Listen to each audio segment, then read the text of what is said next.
So we're here at Lake Guntersville. Gonna film a vlog this morning. I think we're gonna run out and fish some ledges first thing. I'd like to try and find a school or two of fish and catch some early. We haven't done that yet. Weather's perfect right now. Just a little bit of a breeze. There's a ton of current right now. Low light current, the fish should be snapping. So we're gonna pull up on a school or two here, hopefully catch a few fish, maybe try and catch a big one, maybe throw a big crankbait, a big swim bait, do something to maybe try and get a bigger bite. Like I said, the conditions are perfect. Can't wait to get out there. So stick with us. Hopefully we can learn something.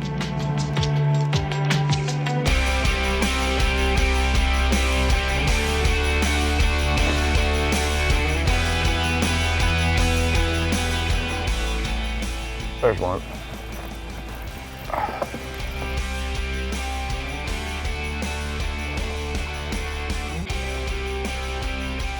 Not a big one. Oh, and I lost them. But I might have gotten them fired up. Always the key when fishing ledges is getting that school fired. I'm throwing the swim bait on them, thinking that maybe typically you get the big bite first. As a general rule, the first one that bites is going to be the big one. But I threw the swim bait, nothing. I threw the DD, the 3.5 DD, did not get a bite on that. First cast with the XD, I got a bite. And I think that this spot might be a hair deeper, and that's why the XD worked better.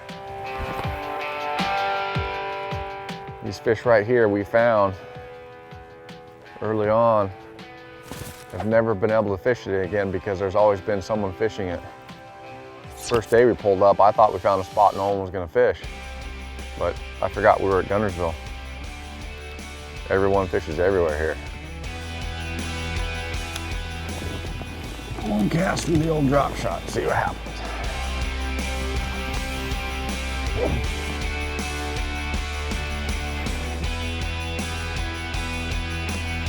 First cast on the old drop shot out there.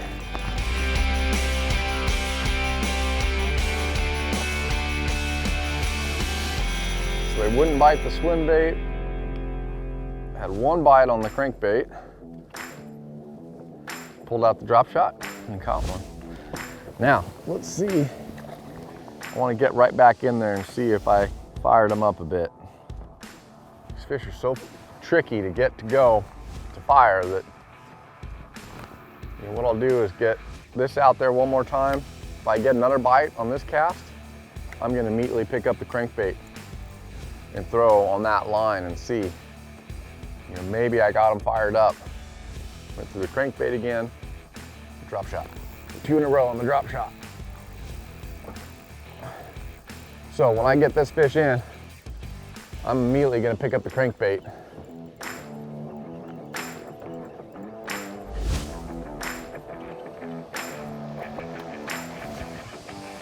Now it could be too that they're just a little bit smaller fish.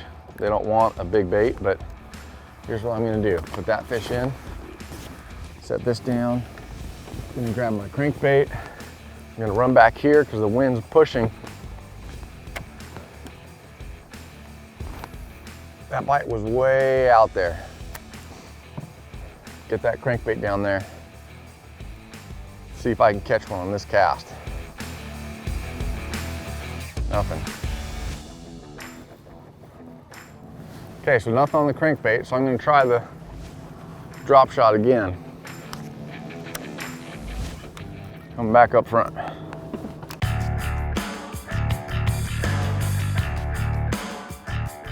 For my drop shot setup, well, I've got it narrowed down now to every spinning setup that I have is the same rod.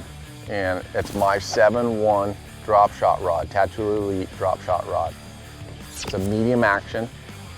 Has a, oh, I got one.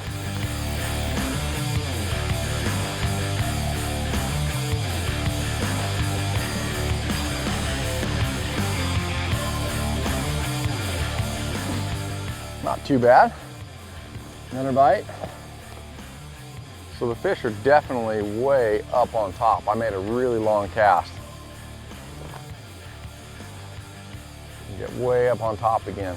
Key thing for making a long cast on a spinning, spinning rod, spinning reel, to me, is a big reel.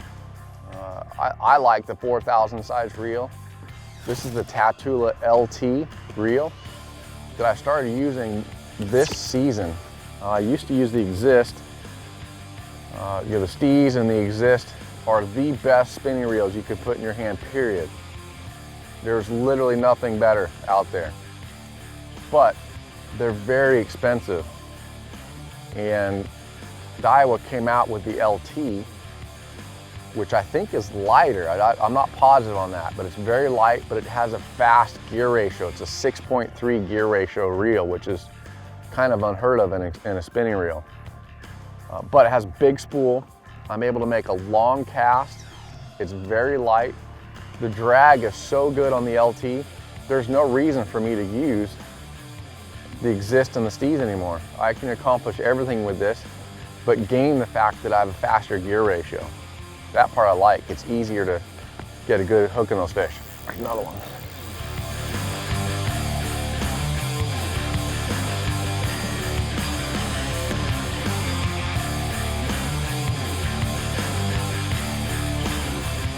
There we go. Another fun fish. So right now I'm using a Roboworm, and it's a basic setup for me. I almost always use a Roboworm. Really the two worms I throw on a drop shot are the Roboworm or a Yamamoto thin Senko, and for here I'm going with a 6-inch Roboworm. The hook I'm using is the brand new Stinger hook that came out with from Gamakatsu. It's a hook that I helped design, especially the Weedless model. This is not the Weedless model, but what I've done is I actually tied on a little barb on the back of this thing to use so I could thread the worm on there. But right now I didn't, because I tore the worm, so now I just nose hook it like I would normally. But that is the Stinger hook in a size 4. Which works perfect for the nose hook like that, but to thread it on, you get the hook even farther down the bait, like so. But the reason why I didn't have that is that I tore the worm. I wanted to get more out of that worm, but that's about how I would normally do it, is run it about there.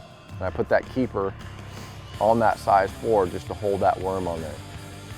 But 1/4 ounce weight, 8-pound test for my leader. 12-pound main line, both Sunline. I use the Sunline Sniper for a leader. The new slick braid that Sunline has is very good on a spinning reel. Very good knot strength for how slick it is. It allows me to get a tighter knot when I run the braid to the fluorocarbon leader. But Tatula, another one. They're biting every cast. I may go to a bait that I can get out on the bottom down there. Unless they just want something on the bottom, then I'm gonna have to keep going with the worm. But they're biting every single cast right here with the drop shot.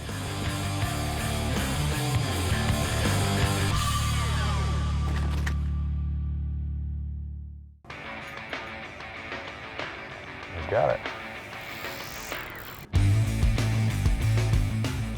So I pulled out the Neko rig. This is the Neko Straight that Daiwa makes. It's actually made by Yamamoto, and it's under the Daiwa name. It's a good, skinny, straight tail worm, which is perfect for the Neko rig. I think it's an 1/8 ounce Eagle Claw tungsten weight in there. I'm using my Weedless Stinger hook. Everything else is the same. Rod, reel, line, my Tatula Elite drop shot rod, which I use for everything spinning related. Everything. It should be called the multi-purpose spinning because I do everything with it. But the worm, I had one yank my Roboworm off on a drop shot, and I go, man, I'm gonna try that Neko Straight. First cast, I caught one on it. So I'm guessing another one's gonna bite it right here. You know, let's go. These, I've made a bunch of casts in where that school was at. I had them firing there for a little bit, but that's what you do, is when you catch them while they're biting, and then when they stop biting, run to the next spot, let it rest, and we can come back. I doubt we'll be able to come back here. There'll probably be someone fishing here, but we're gonna try. We're gonna run, let this rest, maybe fish 1 or 2 other schools. You know, to do things in a perfect world is have multiple schools where you fish one until they stop biting, fish the next one until they stop, come back to the other one, go to a different one, and just keep rotating around. We might try and do that today. You know, if we can get on stuff, we can rotate through and have little 30-minute flurries and catch a bunch, and you can have those all day. So let's give it a whirl. There, he's got it.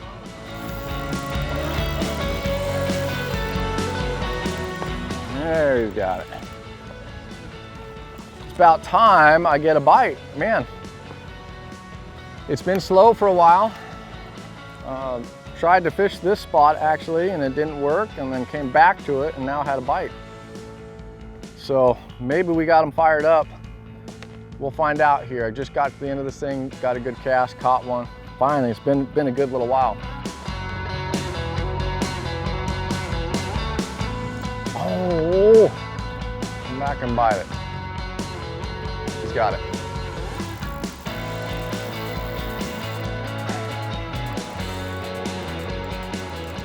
There we go, another one. I might have gotten them fired up, I'm not sure yet, but throwing a drop shot, throwing my Tattoola Elite drop shot rod, Tattoola LT reel, 4,000 size. You know, it's not a big fish, but man, they're still fun. They might be biting. I'm gonna put a new worm on. I think I know the angle now where they're at, so put a new Robo on and see what we can do.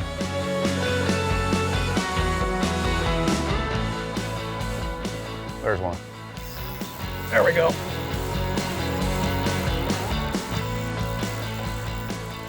On the drop shot. I had to convince them, you know, I worked on them for a while.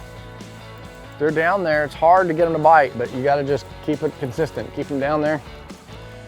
Look at that one, looked at it really hard. He's looking at it. He's trying to eat it with his eyeball.